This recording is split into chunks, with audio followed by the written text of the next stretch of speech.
ketika Allah memberikan saya kesempatan hidup yang kedua, itu saya otomatis seperti, jadi ketika koma itu seperti saya diperjalankan gitu. Diperjalankan, kemudian bertemu dengan Allah, kurang lebih begitu ya. Kemudian di sana ada percakapan-percakapan, dan setelah saya dikembalikan lagi, diberikan kesempatan hidup yang kedua itu, saya punya misi yang berbeda, saya punya visi hidup yang berbeda dari yang sebelumnya begitu. Di mana Indonesia ini dipenuhi oleh generasi-generasi emas, itu pemerintah sedang mencanangkan 2045 Indonesia sebagai penyedia pangan dunia. Dan siapa lagi yang akan menyediakan itu kalau bukan yang hari ini mereka itu di usia belasan, di usia 20-an gitu, atau bahkan di usia yang lebih sedikit dari itu begitu. Tapi di 2045 mereka sudah masuk di generasi emas.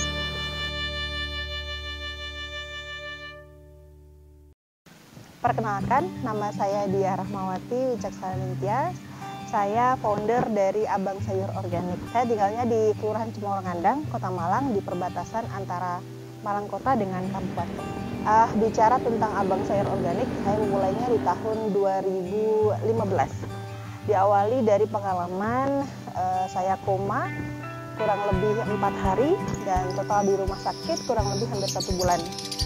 Saat itu saya diberikan ujian sakit eklamsia atau keracunan kehamilan, dan eklamsia ini perlu kita ketahui dia adalah penyebab kematian tertinggi pada ibu hamil nomor 2 di Indonesia dan nomor 1 di dunia. Dari situ kemudian dokter memvonis bahwa ibu sebaiknya jangan hamil lagi begitu, karena memang eklamsia ini bisa berulang pada kehamilan berikutnya. Qadarullah, 3 tahun berselang, saya hamil lagi, kemudian mencoba untuk menterapi diri sendiri dalam kurun waktu 3 tahun ini dengan menanam sayur organik di pekarangan rumah. Awalnya dimulai dari 1x3 kalau tidak salah, 1x3 meter, hanya petak kecil ya di depan rumah, yang sebenarnya adalah taman, kemudian saya fungsikan menjadi kebun sayur. Dari situ coba untuk panen ya, 1-2 daun begitu ya, 1-2 daun dipetik, kemudian dibikin smoothies setiap pagi, coba untuk konsumsi secara rutin, dan alhamdulillah terapi 3 tahun cukup bisa membuktikan bahwa organik bisa menjadi solusi untuk eklamsia ini begitu.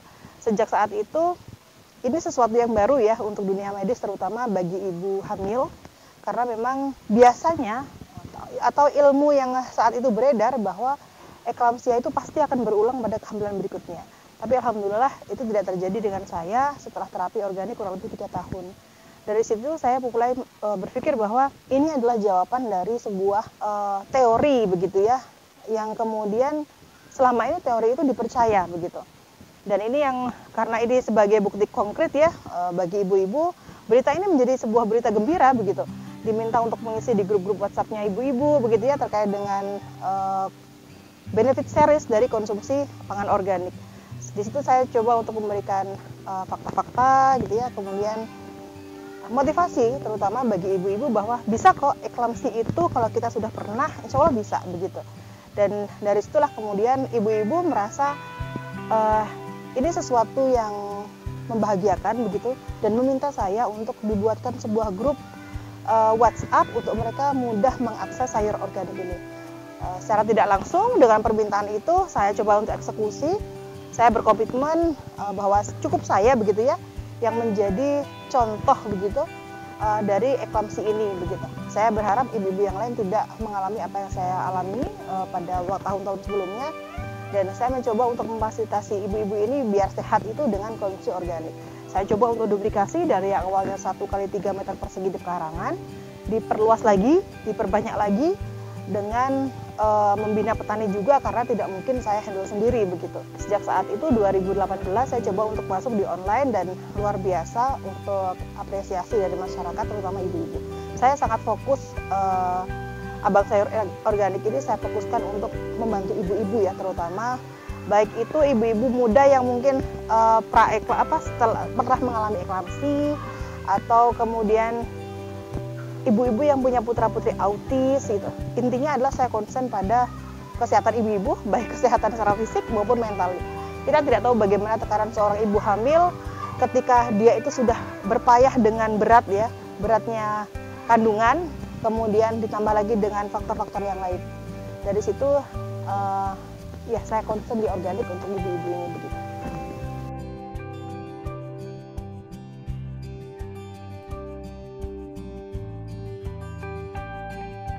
Ketika Allah memberikan saya kesempatan hidup yang kedua, itu saya otomatis seperti, jadi ketika koma itu seperti saya diperjalankan gitu. Diperjalankan, kemudian bertemu dengan Allah, kurang lebih begitu ya.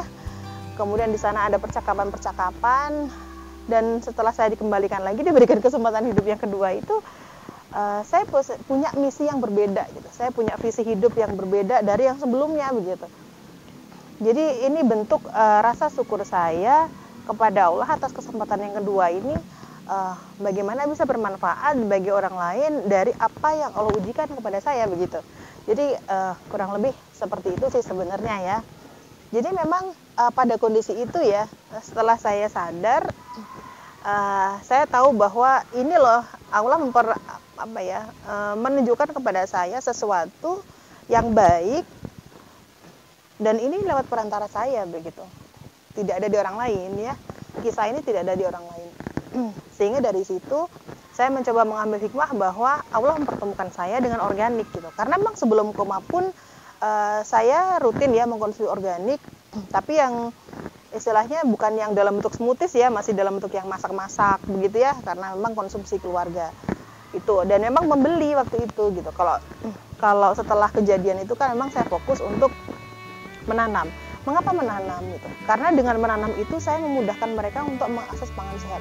Saya ingat betul ketika sebelum saya koma itu, saya kalau membeli sayur organik itu harus ke supermarket. Saya ingat betul satu pack waktu itu 8.500 yang paling murah. Dan kalau saya berpikir bahwa kalau saya mau mengajak ibu-ibu yang lain itu ya mengkonsumsi sayur organik, tapi harganya relatif mungkin bagi sebagian orang ini harganya sedikit lebih tinggi. Maka saya pikir bagaimana ya orang mau tertarik gitu ya. Jadi saya berusaha untuk memproduksi sendiri waktu itu memang dari tangan saya sendiri. Agar apa? Agar bisa memutuskan jalur distribusi dari saya petani langsung kepada ibu-ibu begitu. Jadi harganya memang masih harga dari petani, dan motivasi saya tidak bukan sesuatu yang profitable begitu ya. Tapi memang tadi itu bagaimana saya bisa menjadi jembatan bagi ibu-ibu untuk sehat tadi itu sih.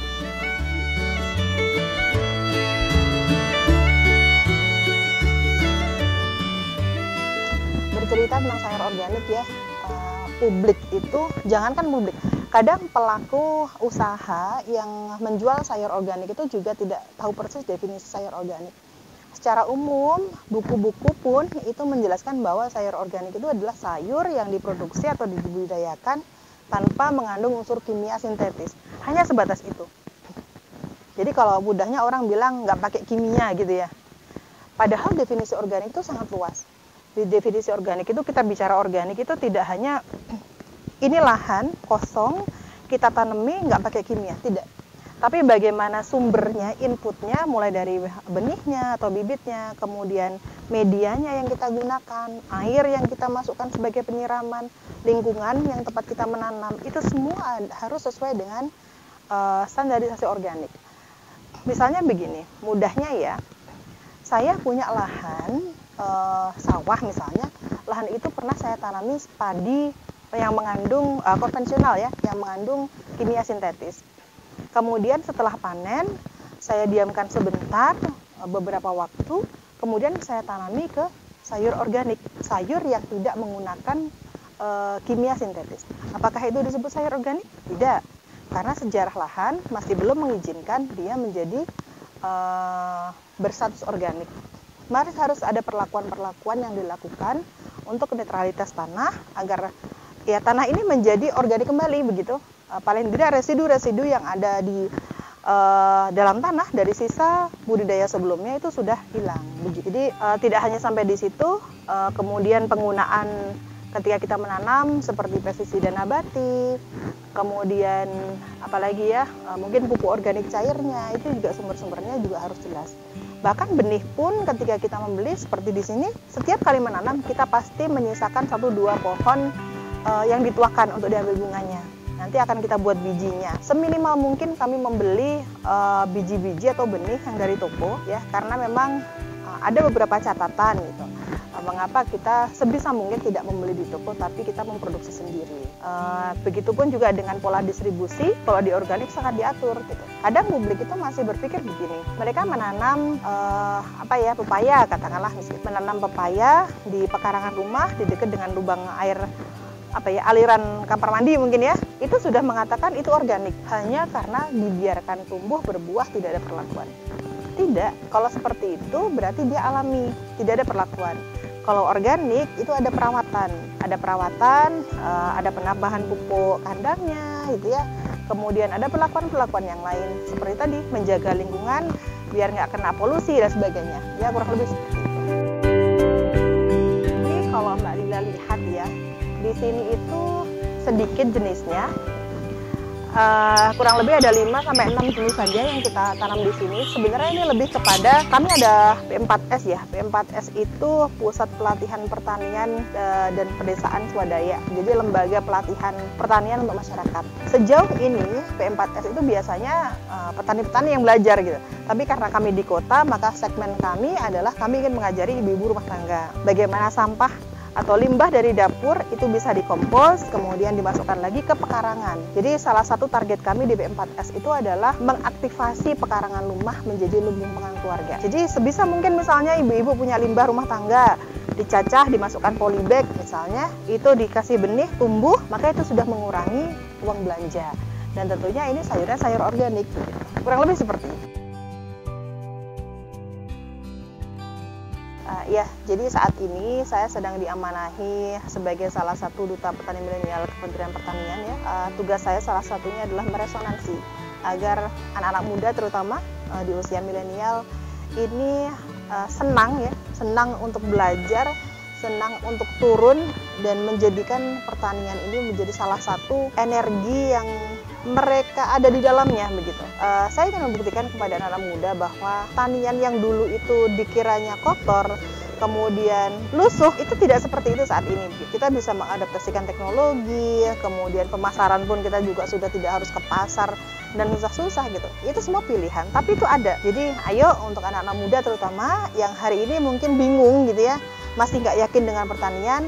Sesungguhnya pertanian itu sangat prospek untuk dikembangkan, mulai dari hulu sampai hilirnya. Hari ini mungkin ya, kita sama-sama tahu bahwa, pernah lihat nggak sih anak-anak TK itu main ke kebun, ke sawah, dan mereka bermain lumpur. Ada tiket masuknya 10.000, berarti kan ada duitnya. Kalau dulu di zaman bapak-bapak kita mungkin yang menjadi petani, kotor itu biasa saja.